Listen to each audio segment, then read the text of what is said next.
Maharashtra news सर्वसामान्य माझा Maharashtra news network मध्ये आपला स्वागत आहे। चला तर नजर टाकूया आजच्या प्रमुख घडामोडींवर। 76वा प्रजासत्ताक दिन आमगाव तहसील कार्यालयात जिल्हा परिषदेच्या विद्यार्थ्यांचा लेझिम पथक सन्मानित।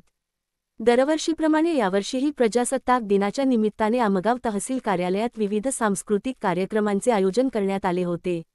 या सोहळ्यात जिल्हा परिषद प्राथमिक शाळा बिरशी येथील विद्यार्थ्यांच्या लेझिम पथकाने आपल्या उत्कृष्ट सादरीकरणाने प्रथम क्रमांक मिळवला। तहसीलदार मोनिका कांबळे यांच्या हस्ते पथकाला ट्रॉफी आणि प्रमाणपत्र प्रदान करण्यात आले। बिरसी शाळेच्या या विद्यार्थ्यांनी केवळ पारंपरिक लेझिमचा आनंददायक अनुभव दिला नाही, तर शेतकरी आत्महत्या थांबवण्यासाठी जनजागृती करत शेतकरी जगला तर देश जगेल हा महत्त्वाचा संदेश दिला। या पथकाने स्वच्छता, महिला सक्षमीकरण आणि पर्यावरण संवर्धन यासारख्या सामाजिक विषयांबरोबरच शेतकऱ्यांच्या समस्यांवर प्रकाश टाकला। त्यांनी आपल्या सादरीकरणातून ग्रामीण कलेसह समाजप्रबोधनाचा आदर्श घालून दिला। या विद्यार्थ्यांच्या कलागुणांचे आणि मेहनतीचे कार्यक्रमात विशेष कौतुक झाले।